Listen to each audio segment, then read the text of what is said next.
Bien, bonjour. Aujourd'hui, je suis ici pour venir visiter le Centre de femmes Montcalm. Ça me fait plaisir de vous rencontrer. Bonjour. Oui, ça fait quelques fois qu'on se rencontre quand même. Je vais vous présenter Hélène Lapointe, qui est la coordonnatrice. Bonjour. Il y a Audrey, qui est l'animatrice intervenante. Bonjour. Il y a Roxane, qui va nous parler plus du regroupement des centres de femmes au niveau du Québec. Et puis, il y a Madame Lauzon, que ça me fait plaisir, que ça fait déjà quelques fois que je rencontre. Il y a Madame Lise Renaud également qui est avec nous. On a dîné ensemble, on a eu la chance de dîner ensemble. Madame Bertin et puis la belle Diane qu'on ne peut pas oublier. En ce moment, l'AIR représente 93 centres de femmes à travers toute la province. Qu'est-ce que ça fait l'air? C'est dans l'air. C'est pas nécessairement tangible, c'est aussi complexe à comprendre. Parce que c'est un regroupement qui nous représente, qui représente les centres, les centres représentent les travailleuses et les participantes.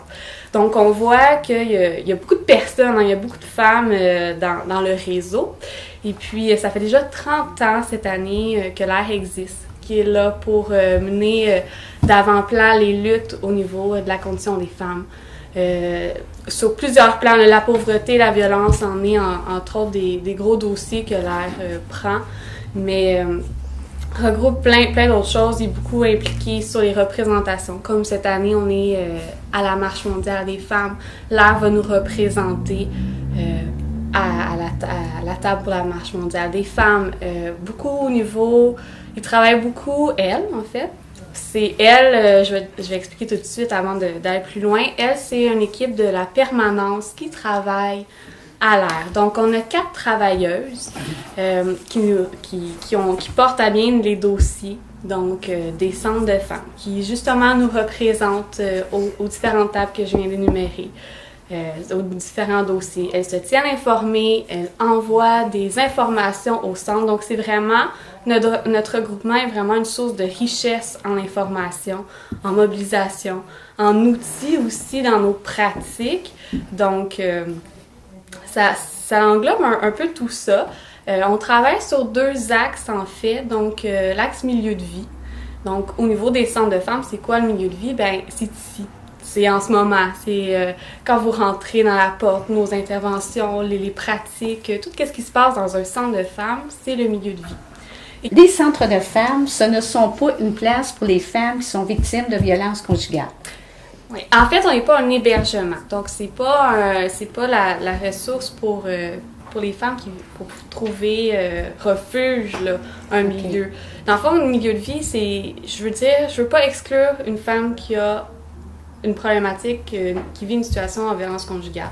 Elle est la bienvenue, on a des références, on a des outils pour travailler avec elle. Les centres de femmes sont beaucoup impliqués aussi dans cette lutte sociale-là qui est la violence conjugale.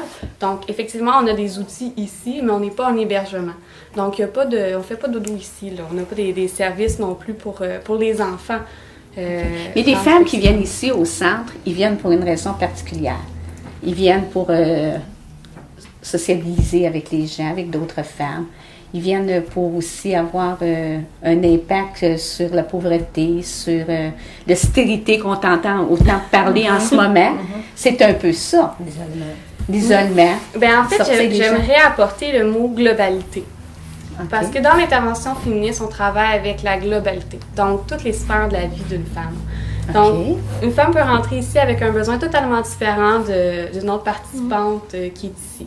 Donc, effectivement, il peut avoir un besoin de militer ou d'être là pour la cause, la condition féminine, de s'impliquer dans les actions, autant de venir briser son isolement, rencontrer d'autres femmes, prendre un café, que participer à des ateliers, cheminer sur elle-même, apprendre. Donc, il y a vraiment différentes façons de s'impliquer et de faire partie du milieu de vie. Quand je parlais de milieu de vie tantôt, un des axes, justement, que notre regroupement nous aide à avoir des outils, des ateliers, c'est ça aussi. C'est de permettre à toutes les femmes de venir, puis de trouver sa place, de trouver un milieu où elles se sentent bien, en sécurité, et qu'elles peuvent s'exprimer, là, ici. Peu importe le besoin, la femme et la vie. OK. Donc, quelqu'un qui arrive ici, qui peut vivre une certaine détresse, elle peut arriver et puis elle va trouver un intervenant qui va la prendre en charge et puis qui va l'aider, qui va l'aider à l'acheminer. Si jamais elle a besoin des soins particuliers, vous la référez à quelqu'un d'autre au CLSC ou à des professionnels. Exactement. On va regarder avec elle les références puis les outils qui peuvent l'aider. Parce que prendre en charge, ça peut faire gros. Parce qu'on est là avec la femme. On est là, oui, c'est ça, on la soutient, on est là avec. On l'accompagne. On L'accompagner, OK. Ici, on est un milieu confidentiel et les centres de femmes aussi, c'est des milieux confidentiels. Toutefois, on n'a pas de suivi, on n'a pas de dossier, on ne fait pas de thérapie. Donc, c'est là la différence aussi dans notre façon de travailler. Quand je disais aussi globalité, dans l'intervention féministe, on ne travaille pas avec des diagnostics. Donc, c'est une femme qui rentre ici.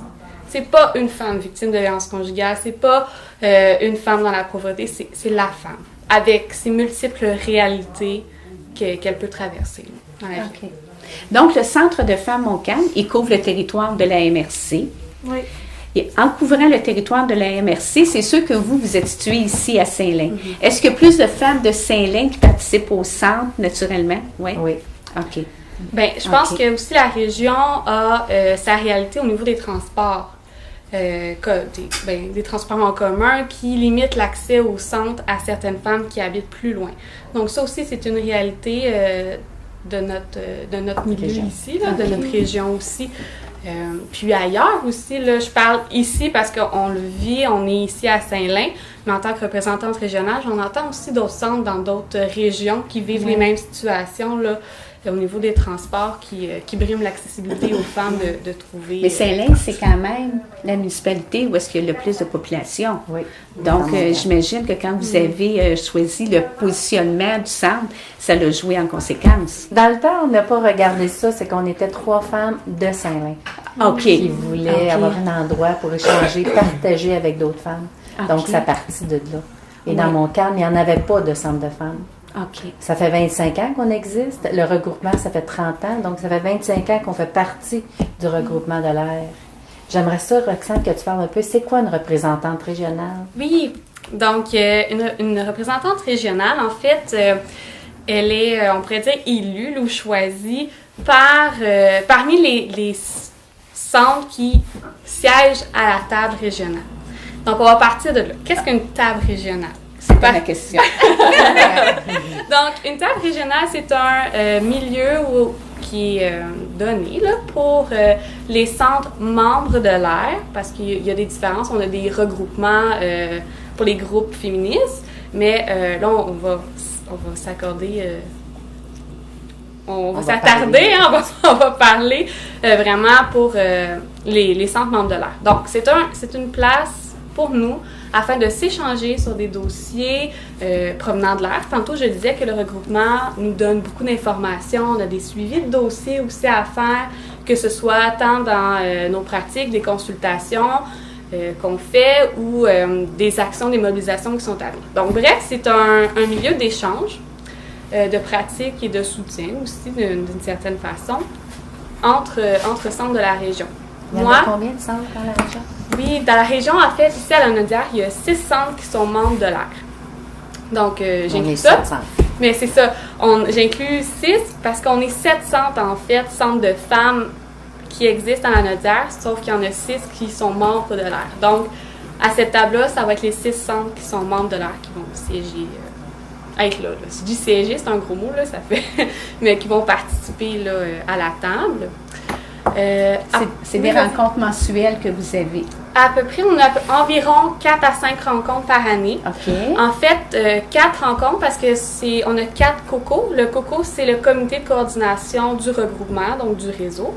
Et puis, la représentante, on discute ensemble. OK, c'est qui veut prendre le mandat comme cocotte, parce qu'on s'appelle les cocottes sur le COCO, le comité de coordination. Donc, une travailleuse est élue. À l'AGA de l'air, parce qu'on a un AGA lors d'un congrès. À chaque année, ça revient. La cocotte est élue pour un mandat de 2 ans et puis peut répéter son mandat 2 fois, mais il y a un maximum de 4 ans.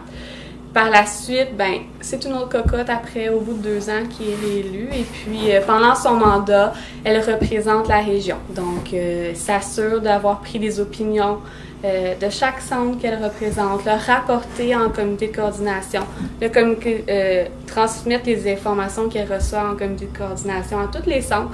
Donc, c'est brièvement notre fonctionnement en tant que cocotte. C'est sûr, se tenir au courant des dossiers qui se passent dans la région, là, des gros dossiers qui touchent, par exemple, la Nodière ou voir aussi... oui? Dans le fond, ton rôle à toi, c'est de faire le lien entre les centres de femmes de la Nodière, les 6 centres que vous parlez tantôt.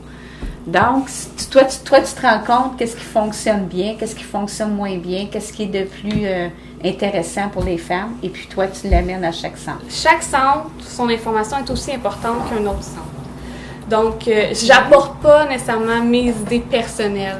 Moi, je vais représenter le COCO, fait que je représente les idées du COCO. Mais le COCO ne fait pas d'atelier spécifique sur un sujet. Admettons qu'on parlerait, je sais pas moi, de la maltraitance des personnes âgées. Le COCO ne ferait pas ce genre d'atelier-là pour présenter à chaque centre. Non. OK. Le COCO, c'est ce comité, c'est comme le CA ici. Si on le prend à plus petite échelle, ça va être c'est le conseil d'administration, en fait, de l'air. Donc, si on le prend à plus petite échelle. Sauf que là, on est 20 filles autour d'une table à discuter d'autres dossiers. Beaucoup de dossiers qui représentent le Québec. Oui, OK. Chaque centre a quand même une problématique particulière qui est reliée à la municipalité, qui est reliée à la région, probablement. Donc, c'est sur ce genre de sujet-là que le COCO va discuter. Entre autres. OK. Entre autres. Je dis entre autres parce que effectivement, il y a de l'espace dans nos rencontres. On a un point bon coup et préoccupation des régions. Donc, par exemple, on aurait une interrogation, des questionnements, ou justement, il y a un gros... On parle à Saint-Michel-des-Saints, par exemple, la série, qu'est-ce qui se passe? Parce que j'ai ça dans la tête, parce que ça vient directement affecter une ville. Donc, j'apporte ça, on en parle en table régionale, OK, ça soulève des questionnements, ou même nous, on aurait peut-être des questionnements, le transport, on voit avec les autres femmes, puis autour de la table, je ramène ça en COCO, on en discute. Il y a cet espace-là. Mais c'est entre autres parce que ce n'est pas que ça, puisque tantôt je le disais, on a un axe aussi agente de développement. Donc, tous les autres dossiers qui vont toucher à la condition de vie des femmes, ça va être le milieu là, pour qu'est-ce qu'on fait avec ça, puis se tenir au courant, se tenir informé, c'est important l'information de la recevoir. Parce que, comme je disais... Mais c'est aussi, tellement vaste. Oui! C'est tellement vaste. C'est incroyable, là. Effectivement. Parce que, comme je disais aussi, en introduisant le mot globalité, c'est qu'il y a plusieurs choses. Le travail touche les femmes, la violence touche les femmes. La pauvreté. La pauvreté touche les femmes. La santé touche les femmes. L'alimentation. Toutes. Nomme-les toutes, sont toutes là. Donc, on va s'attarder à ces réalités-là, à ces enjeux-là qui nous touchent. On parlait un peu d'austérité tantôt. On est dedans, là. On est dedans, on fait des actions. On a une action en ce moment qui s'appelle « L'austérité n'est pas un cadeau ». Tu sais, on fait des actions pour dénoncer ça, pour pas faire reculer la femme non plus aux conditions qu'elle avait avant. Pour conserver les acquis qu'on a jusqu'à maintenant, que certaines femmes ont travaillé très dur pour avoir. Fait que c'est avec des valeurs d'égalité, de justice sociale, de transformation sociale que l'air va travailler. Et l'air, effectivement, c'est le réseau. C'est les capes permanentes qui nous représentent, mais c'est aussi les centres, les travailleuses, puis les participants.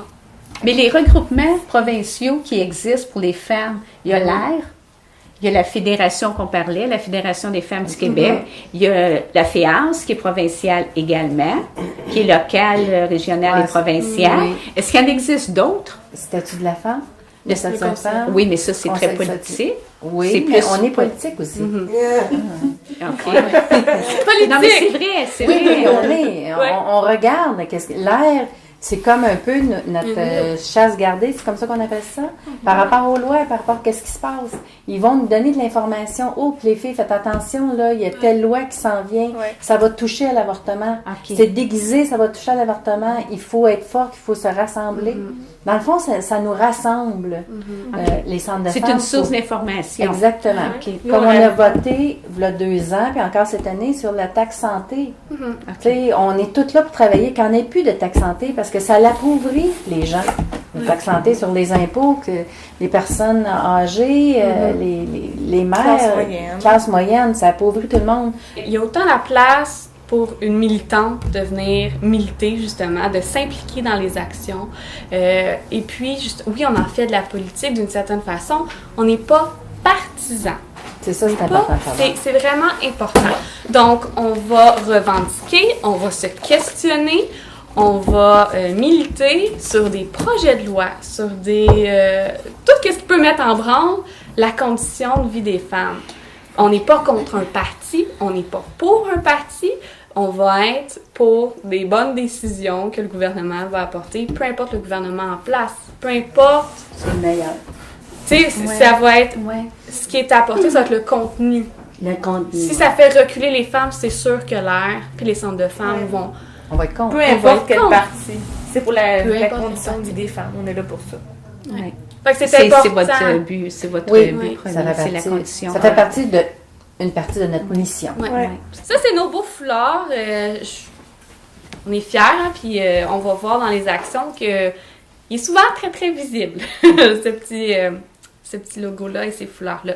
Donc, en fait, l'organigramme est une spirale parce que on travaille de façon démocratique et dans les deux sens. On pourrait rajouter des flèches au bout de chaque. On s'en est inspiré pour faire l'organigramme du réseau. On peut mettre à l'intérieur les centres de femmes. Donc, les centres de femmes travaillent ensemble, travaillent avec le COCO, issu des décisions d'AG. Donc, c'est vraiment un processus qui est que tout le monde, toutes les femmes ont sa place à l'intérieur.